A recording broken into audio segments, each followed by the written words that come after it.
Bonjour et bienvenue dans cette troisième et dernière partie de notre de nos vidéos sur les valeurs marocaines. Donc, on va continuer avec tel que demandé sur le groupe Bourse News Le Club par des valeurs comme TGCC, Acdital, Marsa Maroc, Sotema et HPS. Il y a d'autres valeurs qui sont demandées, comme par exemple Medpaper et Fini Brossette.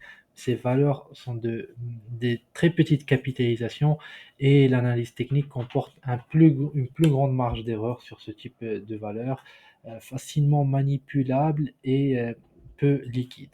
Donc, je démarre par TGCC m'excusant d'avance pour ces valeurs-là que je n'aurais pas pu traiter pas pour un problème de taille. Alors, sur TGCC, on a deux éléments. Je ne sais pas si vous l'avez déjà suivi sur le groupe Bourse News, mais on en avait déjà parlé. Le titre évolue dans un diamant ici. C'est une figure de renversement très puissante. Alors, je vais enlever ce canal. Bah, c'est une figure de renversement très puissante sur les valeurs qui vous montre au moment de la sortie que nous avons marqué un creux de moyen terme. Donc, c'est le cas. Donc, on a fait ce diamant sur, sur TGCC. On l'a quitté à l'aide d'un gap. Donc, c'est une très bonne chose. Le titre a ensuite connu un rallye qui l'a emmené vers cette grosse zone de résistance à 140 dirhams et sur laquelle qu'il est en train de travailler actuellement sans succès, sans arriver à s'en défaire. Attention, nous voyons ici des faiblesses sur le RSI que je vais montrer. Voilà, donc le RSI commence à s'affaiblir alors qu'on est en dessous de cette résistance. Donc les haussiers devraient accélérer le rythme pour pouvoir la dépasser. Autrement, eh bien, on pourrait aller revenir sur cette zone de soutien ici dans la zone des 130 dirhams. Donc sur TGCC, nous sommes sous une résistance. Si on arrive à la casser les 140, eh bien, on pourrait aller chercher le prochain niveau dans la zone des 150. Autrement, si le marché continue à consolider sur cette zone et qu'on casse par le bas, eh bien on pourrait revenir ici dans la zone des 130. Rappelez-vous, la dernière fois qu'on est venu sur 140, on a beaucoup travaillé pour ensuite revenir vers le bas. Donc attention à ne pas vivre la même situation maintenant, ce qui devrait nous ramener ici dans la zone des 130. Donc TGCC neutre tant qu'on n'arrive pas à casser les 140 dirhams. Je passe sur Acdital. Acdital est une valeur qu'on a sur notre portefeuille virtuel de suivi de tendance, sur lequel on ne prend des trades qui nous paraissent intéressantes dans des situations de suivi de tendance. Alors pourquoi on avait intégré cette valeur-là? Parce qu'il y a une configuration technique ici qu'on retrouve dans les introductions aux bourses. Euh, c'est ça, c'est la ligne breakout. Alors, cette configuration, c'est quoi? C'est une valeur qui s'introduit. Donc, vous voyez, c'est le jour de l'introduction, qui connaît une baisse. Donc, Acdita a baissé de 10% après son IPO, qui consolide, puis qui revient ensuite casser le plus haut qu'elle a atteint le jour de l'introduction. C'est une configuration, lorsqu'on l'a, elle montre que le titre, il y a un changement de perception sur la valeur et qu'on devrait avoir un potentiel aussi relativement important sur ce titre-là. Donc, nous avions intégré le titre en portefeuille lors de cette séance à la cassure de la ligne. Le titre est parti marquer un plus haut ensuite. On a fait une consolidation, confirmé le niveau qui était de résistance comme un nouveau niveau de support, puis on est reparti à la hausse. On pourrait s'attendre, en tout cas nous on s'attend à une poursuite haussière de la valeur en direction pour aller chercher le haut de ce canal haussier de moyen terme dans lequel elle évolue actuellement, donc dans la zone à peu près des 330 dirhams. On commencerait à avoir des fragilités sur le titre. Si on repasse sous cette zone de gap là, c'est un gap fondamental lié à la publication des résultats. Donc si on capte le chiffre d'affaires du premier trimestre, donc si on clôture sous cette zone de gap à 312, c'est un signal de fragilité et le passage au feu rouge, il se ferait en cas de retour sous les 308 qui étaient résistance, qu'on a confirmé en support et que le marché doit continuer à préserver en support. Autrement, eh bien, les objectifs sont à 320, 330 et nous avons un avis plutôt positif techniquement sur le titre. Je continue sur Marsa Maroc.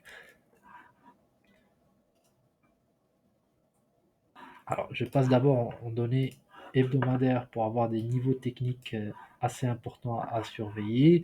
Alors, j'en en a un ici, à peu près dans cette zone-là, voilà, qu'on a dépassé récemment. C'est dans la zone des 245. À titre indicatif, on va tracer cette ligne de tendance là, qu'on a cassé, donc ça c'est une bonne chose. Et on va continuer avec des niveaux de Fibo pour voir où on en est par rapport au retracement. Donc là, effectivement, Marsa Maroc très en avance par rapport aux autres valeurs qu'on a vues sur la partie 1 et la partie 3.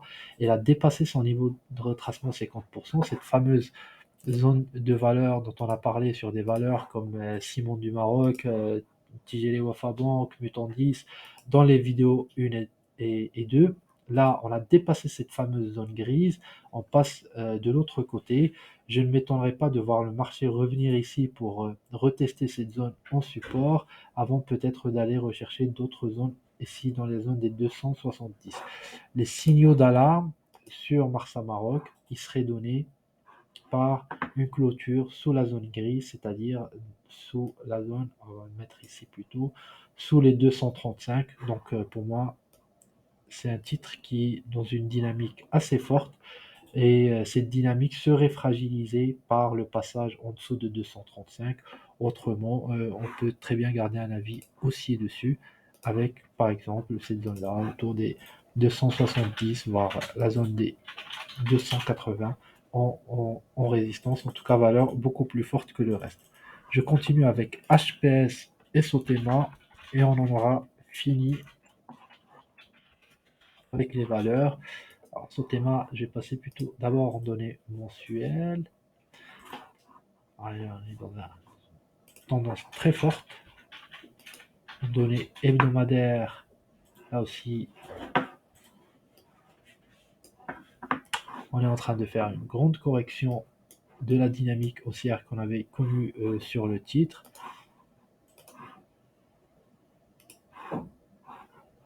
Alors si je prends cette figure-là en triangle et je regarde quelles seraient les cibles potentielles, potentiellement, voilà, autour de la zone des 1000 dirhams peut-être comme niveau de support qui pourrait constituer la cible du mouvement actuel sur la valeur. Euh, et on va prendre des niveaux de Fibo pour voir ce que ça donne. Donc voilà, on serait 1060, on aura retracé 50% de la hausse depuis la pandémie 2020 à 1060 et on a une zone cible à 1000, donc on va élargir un peu d'épaisseur pour avoir une zone ici de valeur autour de 1000 à 1060 qui me semble être un niveau correct de correction. En tout cas, pas de signaux de renversement aussi pour le moment. Et je termine par HPS. Donc là, on est dans un canal baissier de moyen terme dans lequel on évolue depuis début 2021 avec des sommets et des creux de plus en plus bas. Il va falloir rompre cette dynamique pour retrouver la forte dynamique haussière qu'on connaît sur la valeur. Nous avons ce gros niveau de support à 5337 que les acheteurs doivent absolument préserver pour éviter une rotation baissière en direction du bas du canal. Autrement, on est neutre à baissier tant que le titre se trouve dans ce canal baissier de moyen terme. Donc voilà pour cette dernière partie des vidéos. Encore une fois, je m'excuse pour les titres peu liquides ou de très petite taille qu'on n'a pas pu regarder parce que c'est des valeurs sur lesquelles le risque, la marge d'erreur est très importante en manière d'analyse technique, donc on préfère s'abstenir. Merci à toutes et à tous et très bon week-end à vous.